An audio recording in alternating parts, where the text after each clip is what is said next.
வாழ்க वलमुடன் जिए समृद्ध। बहुत बहुत धन्यवाद कनन जी। सुबह सुबह पंचेंद्रिय ध्यान चलाने हेतु हम सब कनन जी को धन्यवाद और शुभकामनाएं दे देते हैं। अभी आगे चलते हैं। आज का सुविचार का समय। आज हमारे साथ सुविचार बांटने हेतु प्राध्यापक भरत कुमार शर्मा जी उपस्थित हैं। भरत कुमार शर्मा जी केंद्रीय सरकार में एनिमल बोर्ड में कार्यरत हैं। इनका अगर आप एजुकेशनल बैकग्राउंड देखेंगे तो BSc botany, MA Hindi, MPhil Hindi, PhD Hindi और 4-5 पीजी डिप्लोमो शिक्षा विशारद, ऐसे बहुत सारे डिग्रीज प्राप्त किए हैं। हिंदी प्रचारक के रूप में पिछले 27 सालों से ऊपर सेवा करते आ रहे हैं। और विश्व समुदाय सेवा संघ में भी जो शारीरिक व्यायाम का पुस्तक है उसका हिंदी रूपांतर करने में इनका बहुत बड़ा योगदान है। इसके अलावा दिल्ली केंद्र के साथ पिछले 5 सालों से जुड़े हुए हैं। सभी क्लासेस में आके सपोर्ट करते हैं और क्लासेस चलाते हैं। अब आज हमारे लिए ये व्यायाम का महत्व और लाभ, ऐसा बहुत बड़ी इम्पोर्टेंट और ज़रूरी शीर्षक के बारे में अपने विचार मांडने हेतु आए हैं। चलिए हम सीधा भरत कुमार शर्मा जी से इसके बारे में सुन लेते हैं। शर्मा जी, आप तैयार हैं? हाँ जी। जी समृद्ध। जिए संसार, जिए संसार, जिए समृद्ध। वेदात्री महर्षि के परिपूर्ण आशीर्वाद के साथ व्यायाम का महत्व और लाभ, जो कि आज की परिस्थिति में बहुत अति आवश्यक है, उस विषय पर गुरु के आशीर्वाद से उनके शब्दों को आपके सम्मुख रखने का प्रयास कर रहा हूँ। शरीर को स्वस्थ रखने के लिए हमें व्यायाम की अति आवश्यकता है। अपने शरीर में रक्त संचार, ताप संचार, वायु संचार को सही ढंग से संचालित करने के लिए हमारे शरीर को व्यायाम की आवश्यकता है। प्राण शक्ति के सहारे हम रोग आने से पहले उसे रोक सकते हैं तथा रोग होने पर उसे दूर भी कर सकते हैं। प्राण शक्ति को उत्प्रेरित करने के लिए शारीरिक व्यायाम बहुत ही आवश्यक है। आप सभी लोग ये जानते ही हैं कि संसार के विभिन्न देशों में व्यायाम पद्धतियों का अलग अलग पद्धति से वो लोग कार्य करते हैं और व्यायाम करते हैं। यदि हम पौराणिक जीवन काल में अगर 100 साल से पहले के काल को ध्यान देंगे तो घर की महिलाएं पत्थर के अंदर डांड डालकर आटा पीसती थी, हाथों से सब काम करती थी और मेहनत का जो प्राकार्य है वो अत्यधिक होता था, शारीरिक श्रम भी होता था। लेकिन आज की परिस्थिति में ये हो गया है कि हर चीज हमें एक स्विच दबाने से प्राप्त होती है। तो ये समय के अनुसार हमें अपने आप को भी, अपने शरीर को स्वस्थ रखने के लिए कुछ व्यायाम की आवश्यकता है, ताकि हमारा शरीर स्वस्थ रहे, निरोगी रहे और हम अपने विचारों को, अपने कर्मों को, अपने लक्ष्यों को प्राप्त करने के लिए हम उसका अनुसरण कर अपने लक्ष्य को प्राप्त कर सकते हैं। वेदात्री महर्षि द्वारा दुनिया भर में प्रचलित सभी व्यायामों को अनुसंधान करने के बाद, अनुसंधान एक साधारण शब्द नहीं है। वेदात्री महर्षि गुरुदेव ने 40 साल तक उस पर निरंतर प्रयास किया। प्रयास करने के पश्चात स्वयं को उन अभ्यासों में अभ्यासरत कर और उसमें जो जो परिवर्तन लाना है उसमें अपने आप को ढालते हुए आज की परिस्थिति में जो लाभ आज के मनुष्य के जीवन शैली के आधार पर प्राप्त हो सकता है, उसे हमारे सम्मुख सरल व्यायाम के रूप में वेदात्री महर्षि जी ने दिया है। वेदात्री महर्षि द्वारा प्रदत्त व्यायामों की सरल व्यायाम पुस्तिका में हम ये देख सकते हैं कि शरीर के किसी भी अवयव पर दबाव डाले बिना कम समय में अभ्यास करके पर्याप्त लाभ उठाया जा सकता है। इसका अर्थ ये है कि आप किसी भी गृहस्थी में रहते हुए अपने आप को अपने शरीर के लिए कुछ समय देते हुए आप स्वस्थता की ओर अपने आप को लाभप्रद प्राप्त कर सकते हैं। व्यायामों के हमेशा 2 चरण होते हैं जो आप लोगों को पता है। एक आसन होता है, एक संचालन होता है।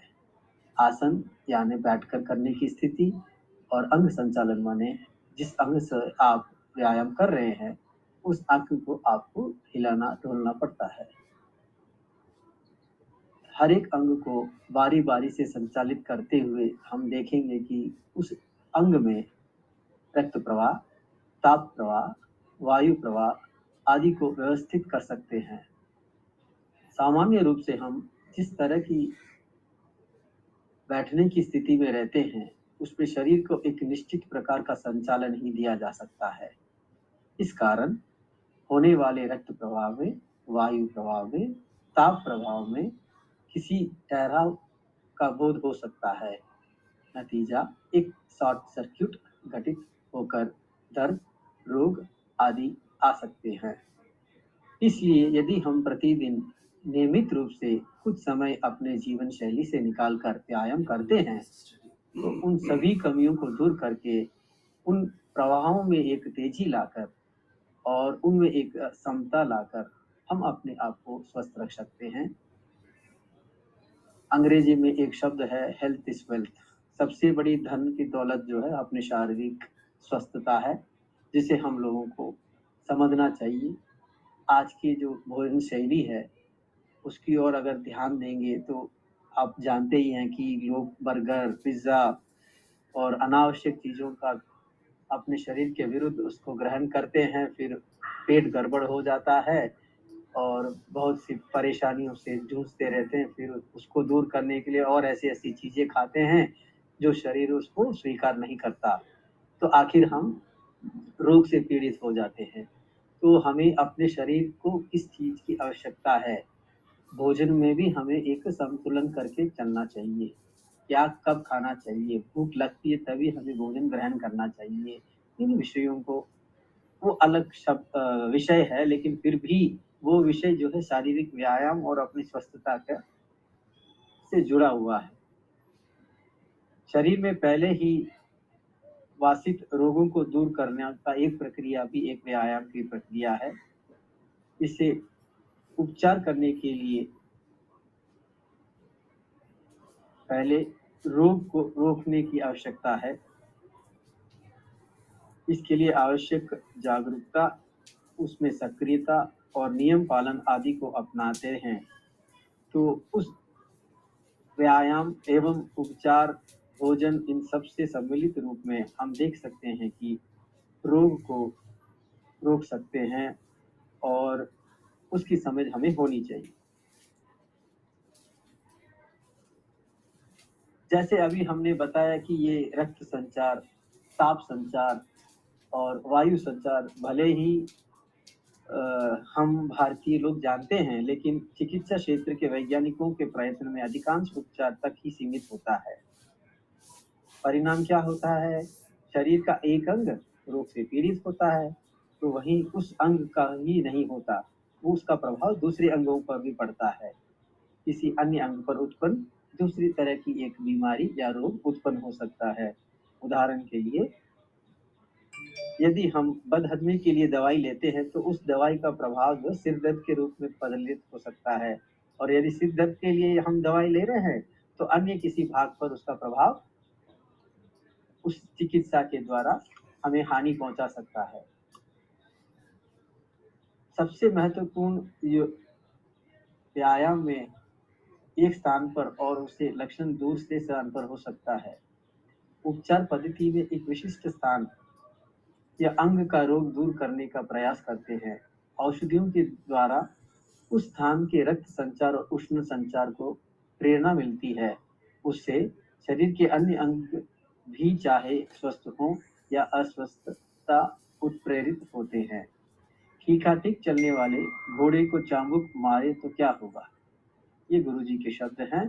तो वो अपनी गति को तीव्रता देता है, क्योंकि जिस अंग पर उस चाबुक को प्रयोग किया गया है, उससे वो अपने आप को आगे तेज ले जाने का एक अनुभव करता है और उसे लेने के देने पड़ सकते हैं। उस विशिष्ट अंग में रोग हो जाता है। इसी प्रकार यदि एक अंग में जो ताप संचार है, जो रक्त संचार है, जो वायु संचार है, सही रूप से हम उसका समाधान करते हुए उसको प्रभाव में ध्यान से देखेंगे और समझेंगे, तो हम ये देख सकते हैं कि कहीं पर भी रोग होगी, तो वो एक पीड़ा उत्पन्न कर सकती है। अतएव प्राण और शरीर के संबंध को ठीक रखा जाने के लिए रक्त संचार, उष्ण संचार, वायु संचार, इन तीनों को ठीक रखना जरूरी है। कई कारणों से, कुछ हमारी गलतियों से, कुछ बाहरी आक्रमणों से इसमें कभी-कभी गड़बड़ी हो सकती है, लेकिन तुरंत ठीक करने या क्षतिपूर्ति करने के लिए हम सहन शक्ति, जिसे इम्यूनिटी कहते हैं, थोड़ा बढ़ाकर अपने अंदर की जो शक्ति है उसको बढ़ाकर रख लेने से कई रोगों को रोक सकते हैं। जिस प्रकार हमें कोविड की इस महामारी में सबसे बड़ा एक शब्द पूरे संसार के सम्मुख रखा गया, वो इम्यूनिटी है। इम्यूनिटी यही है कि रोग प्रतिरोधक शक्ति। जब रोगी की प्रतिरोधक शक्ति हमारे शरीर में होगी, तो हम आसानी से बाहर से आने वाले कीटाणुओं को रोककर अपने शरीर को हम सुरक्षित कर सकते हैं। उसके लिए हमें व्यायाम की अति आवश्यकता है। मैंने पिछले 2 सालों में ऐसे देखा है कि जब लोग घबराहट से अस्पतालों में भर्ती हो जाते हैं और उनके पास अपने परिवार के जन नहीं होते हैं, उनके अंदर वो इम्यूनिटी या एक धैर्यपन नहीं होता है, जिससे वो अपना प्राण खो चुके हैं। तो मैं उन सभी आत्माओं को भी नमन करूँगा कि ऐसा आप वहाँ से आशीर्वाद दें कि सभी जन में एक मानविक शक्ति, मनोशक्ति, धैर्य शक्ति हो, ताकि इन रोग को रोकने के लिए हमारे अंदर परिपूर्ण शक्ति विराजमान हो। शरीर और प्राण के अंदर जो समन्वय है, उससे भी हम रोगों को रोक सकते हैं। जैसे कोशिकाओं से बना शरीर का ढांचा, उसमें प्रवाहित जल तत्व या खून, स्नायुओं से उष्णता के रूप में फैलने वाली विद्युत शक्ति। यह विद्युत शक्ति उष्णता कितनी होनी चाहिए, यह दीर्घकालीन परिणाम प्रक्रिया से निर्धारित होती है। आप सभी को पता है कि हमारा शरीर का तापमान 98.6 फ़ारेनहाइट होता है, तो उससे उस शरीर की गर्मी की आवश्यकता होती है, ताकि रक्त संचार परिपूर्ण रूप से रासायनिक चीज़ों को सम्मिलित कर पूरे शरीर में वो फैला सकता है, ताकि हर शरीर का अंग मजबूत होकर अपना कार्य कर सके। उसके बाद वायु का स्थान, सक्रिय शरीर में उत्पन्न होने वाले कार्बन डाइऑक्साइड को बाहर करने, ऑक्सीजन को अंदर लाने के लिए जो वायु की आवश्यकता है, उसका संचार भी हमारे शरीर और प्राण के संबंध में और व्यायाम से जो प्राप्त होता है, वो एकदम जुड़ा हुआ है। अगर उसके बाद हम देखेंगे आकाश तत्व, जिसे हम प्राण या सूक्ष्म शरीर भी कहते हैं। तो इन पांचों तत्वों से एक शरीर सक्रिय रूप से संचालन करने के लिए हमें व्यायाम की आवश्यकता है। भौतिक शरीर और प्राण के बीच तालमेल रहे, दोनों के बीच सहज संबंध रहे, तभी तक तन और मन स्वस्थ रह सकते हैं। इसके साथ साथ आप ये भी देखेंगे कि विचारों के अंदर भी यदि कोई गड़बड़ी होगी, तो हमारा शरीर एकदम अस्वस्थता की ओर चला जाएगा। इस सहज संबंध के लिए रक्त संचार, उष्णता संचार, वायु संचार, ये तीनों ठीक होने चाहिए। मन और क्रिया प्रणाली दोनों में सही समन्वय होना चाहिए, तभी प्राण शक्ति और शरीर का सहज संबंध, मैत्री और निर्बाध गतिशीलता संभव है।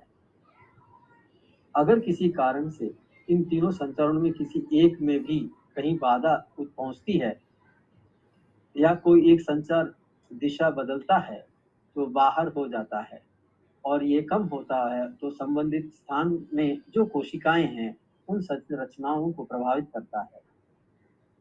अगर एक संचार प्रभावित होता है, तो बाकी दोनों अन्य संचार जो है प्रभावित अपने आप हो जाते हैं।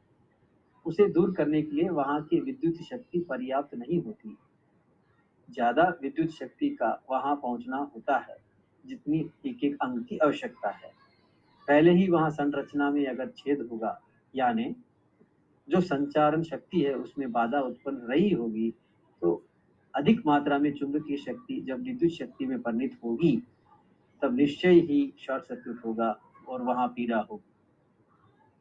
अगर यह काल्पनिक हो तो इसे दर्द कहते हैं, दीर्घकालीन और व्यापक हो तो बीमारी या रोग कहते हैं। इससे बड़ा महत्व की बात यह है कि इस प्रक्रिया में शरीर का जीव चुंबकीय शक्ति अधिक मात्रा में खर्च हो जाती है। अपने अंदर जो स्टॉक होता है वो कम हो जाता है, जिससे क्षतिपूर्ति असंभव या कम मात्रा में प्राप्त होती है।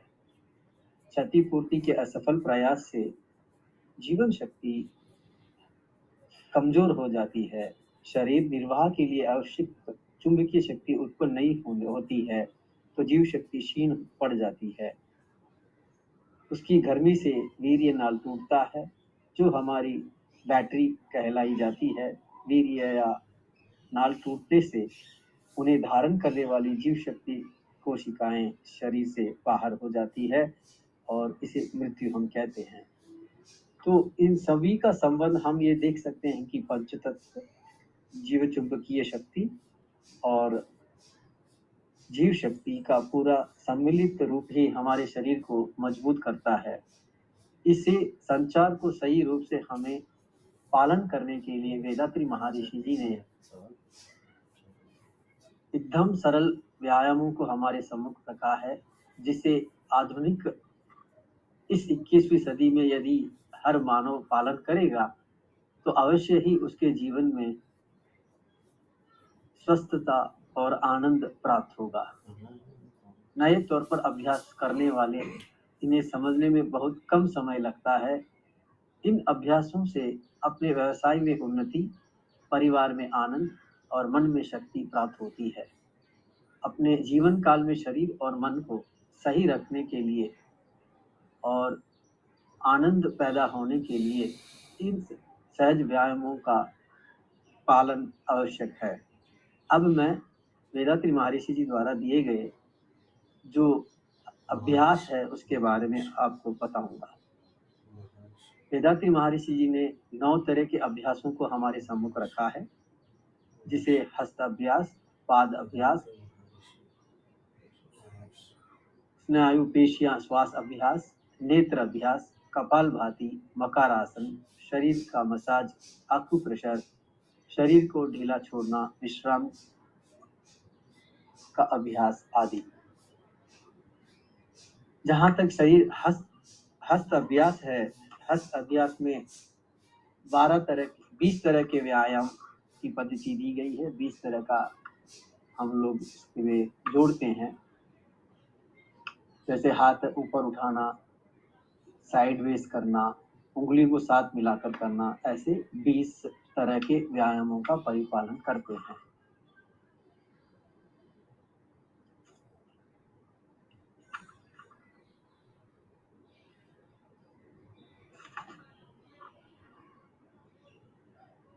पैरों के अभ्यासों में 12 तरह के विभिन्न प्रकार उपयोग में लाए जाते हैं और श्वास प्रक्रिया में 7, नेत्रों में 7, कपालभाति में 2, मकरासन में 14, उसके बाद आकुप्रेशर, मसाज और आराम यानी रिलैक्सेशन, इस तरह के 9 अभ्यास का पालन अगर हम 1 घंटे 45 मिनट या 1 घंटे में कर लेते हैं, तो हमारे उस दिन के लिए जितनी शक्ति की आवश्यकता है वो हमें प्राप्त हो जाती है।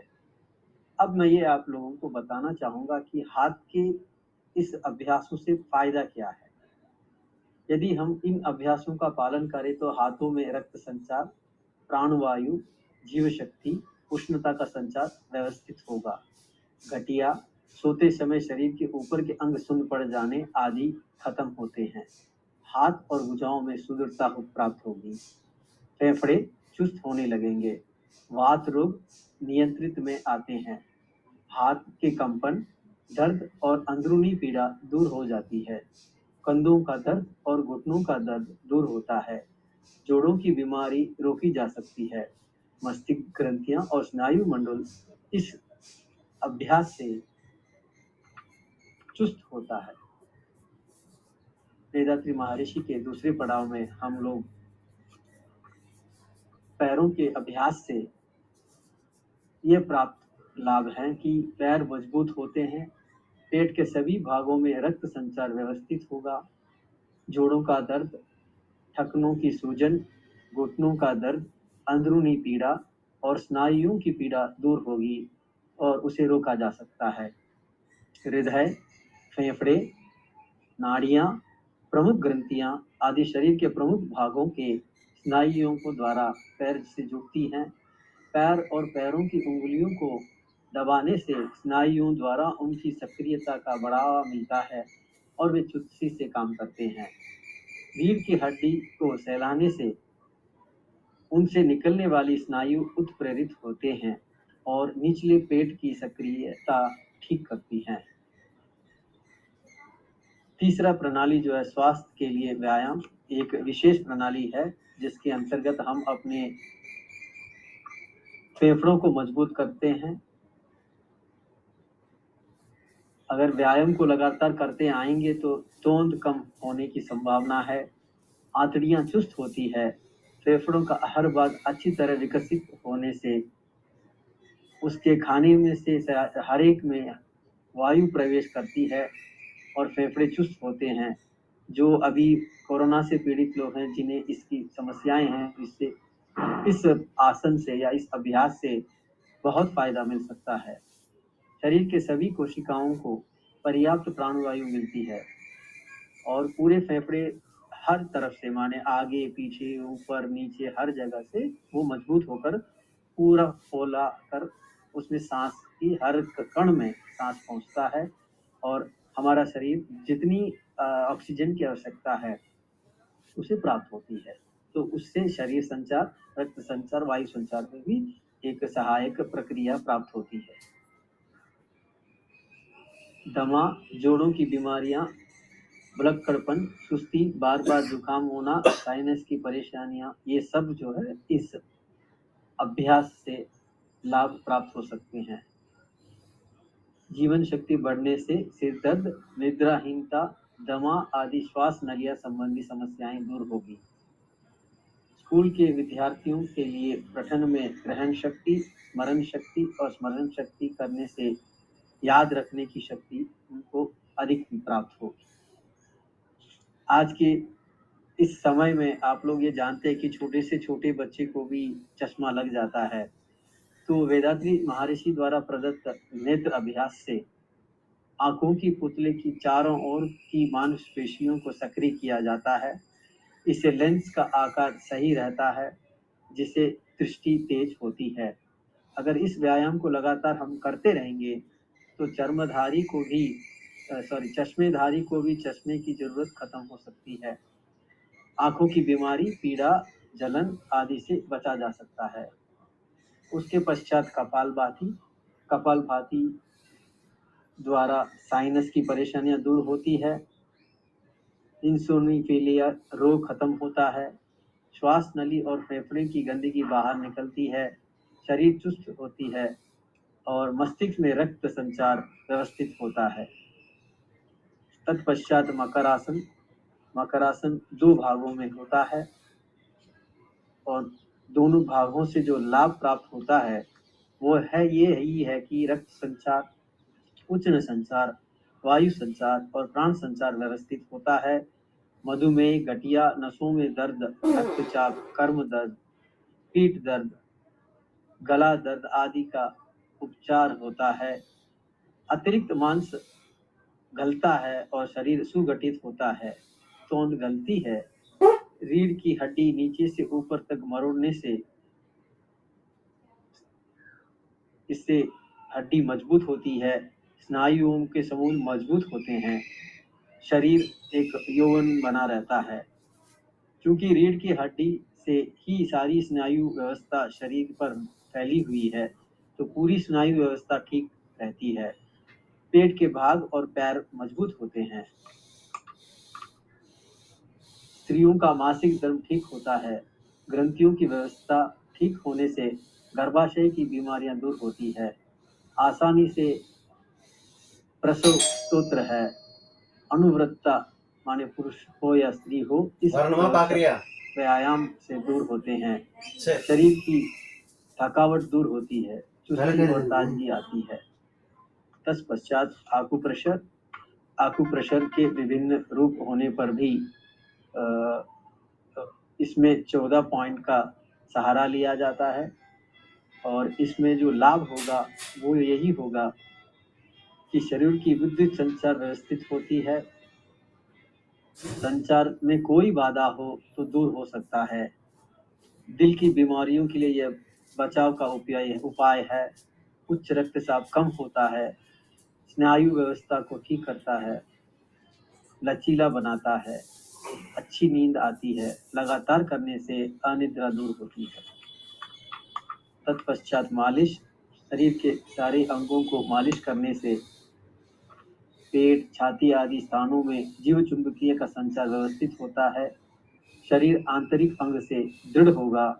कान के सभी भागों को व्यवस्थित करने से श्रवण शक्ति की कमियां दूर होगी। मुख में रक्त संचार आदि व्यवस्थित होकर मुख तेज होता है। उसके पश्चात रिलैक्सेशन यानी आराम का अभ्यास। आराम के अभ्यास में पिंडलियां, घुटने, जांघों, पेट, सीना, हाथों में और गले में और कंधों पर और सिर को हम ढीला करते हैं, माने उसमें एक आराम का भाव देते हैं, जिससे उक्त रक्तचाप कम होगा। नियमित रूप से करने से हृदय रोग से बच सकते हैं। तन और मन की जलन खत्म होती है और शांति पैदा होती है। शरीर को आराम मिलता है। शरीर दिन भर चुस्ती से रहता है। वेदांत्री महर्षि द्वारा दिए गए इन सरल अभ्यास पुस्तिका में जो भी सरलता के साथ हर एक व्यक्ति उस व्यायाम को कर सकता है, उस पद्धति को हमारे सम्मुख रखा है। व्यायाम करने से हमारा शरीर में एड़ी से चोटी तक के सारे अंग स्वस्थ बनते हैं। अंतर्वाहिनी ग्रंथियों का प्राकार्य सही बनता है। इससे शारीरिक स्वस्थता के साथ मानसिक विकास भी उत्पन्न होता है। बीमारियां क्रम से माने धीरे धीरे से दूर होगी। रोग प्रतिरोधक शक्ति बढ़ती है। कठिन से कठिन रोग भी तीव्र हुए बिना स्वस्थ होने की स्थिति में आ सकते हैं। इन व्यायामों को किसी भी मौसम में कर सकते हैं। शरीर को दुख दिए बगैर माने कष्ट दिए बगैर कम से कम समय में पूरे किए जा सकते हैं। 8 सालों की अवस्था से लेकर 80 तक के वयोवृद्ध लोग, स्त्री पुरुष इन अभ्यासों को कर सकते हैं। और आपको ये भी बताना चाहूँगा कि वेदात्री महर्षि जी 94 ईयर्स में भी इन अभ्यासों को लगातार करते रहे और इन अभ्यासों से मन में जल्दबाजी का ख्याल नहीं आएगा, बल्कि प्रत्येक अंग संचालन में सावधानी और कोमलता का ध्यान रखना चाहिए। ठोस भोजन कर लिया हो तो 4 घंटे बाद व्यायाम करें। शल्य चिकित्सा हुई हो तो 3 माह के बाद डॉक्टर की सलाह के बाद शुरू करना है। माहवारी के दिनों में महिलाओं को ये अभ्यास नहीं करने चाहिए और जो भी अभ्यास होते हैं दरी बिछाकर हमें आसन लगाकर ये व्यायाम करने चाहिए। आप सबसे निवेदन है कि इस सरल व्यायाम को अधिक से अधिक लोगों तक, स्कूलों तक, बच्चों तक पहुंचाने की एक बीड़ा उठाएं और इन चीज़ों को आप सिखाकर दूसरों को भी सिखाएं, ताकि इस सरल अभ्यास से ना सिर्फ एक मानवीय शरीर स्वस्थ होगा, एक स्वस्थ समाज और एक स्वस्थ देश बहुत सा कार्य कर सकता है। उसमें हम लोगों के लिए ये सहायक बनेगा। आखिर में मैं यही कहना चाहूँगा कि अपने जीवन काल में शरीर और मन को ठीक रखें तो हमारी संगति कैसी होगी, आप उस पर विचार कर सकते हैं। यदि स्वस्थ विचार हों, स्वस्थ शरीर हो और स्वस्थ कार्य हो तो हर एक कार्य में हमें सफलता प्राप्त होगी। शरीर में कभी भी विकार पैदा नहीं होंगे, अस्पताल और दवाइयाँ कम हो जाएगी और हर व्यक्ति के चेहरे पर एक मुस्कुराहट और आनंद का लहर का बोध आप लोगों को प्राप्त होगा। इस संसार में उपलब्ध सभी व्यायामों को ध्यान में रखते हुए जिस ढंग से वेदांती महर्षि ने उनका अपने शरीर पर पालन कर और सबसे सरल व्यायाम हम लोगों के सामने दिया है, वो वास्तव में जो है सभी के ग्रहणीय है और व्यक्ति अपने आप में एक परिवर्तन लाने के लिए, चाहे वो किसी भी परिस्थिति में हो, इस व्यायामों को करने से उसके विचार परिवर्तित होंगे, उसके शरीर में एक तेज होगा और वो एक स्वस्थ कार्य करने के लिए अपने आप को तैयार करेगा। तन और मन के व्यायाम करते आएँगे और दिन-ब-दिन अगर हमारे अंदर एक परिवर्तन मिलने से हमारे भीतर का आनंद, हमारे चारों ओर का आनंद और पूरे विश्व में एक माधुर्यपन का, एक अपनेत्व का भाव सबके सम्मुख होगा। मेरे इन्हीं शब्दों के साथ आज मुझे व्यायाम का महत्व और लाभ पर दिए गए एक मौके के लिए एक सभी मेरे भाइयों को, दिल्ली एनसीआर ट्रस्ट के सभी पदाधिकारियों को, वेदाद्रि महर्षि जी को, मेरे दोस्तों को धन्यवाद। जिये संसार, जिये संसार, जिये समृद्धि।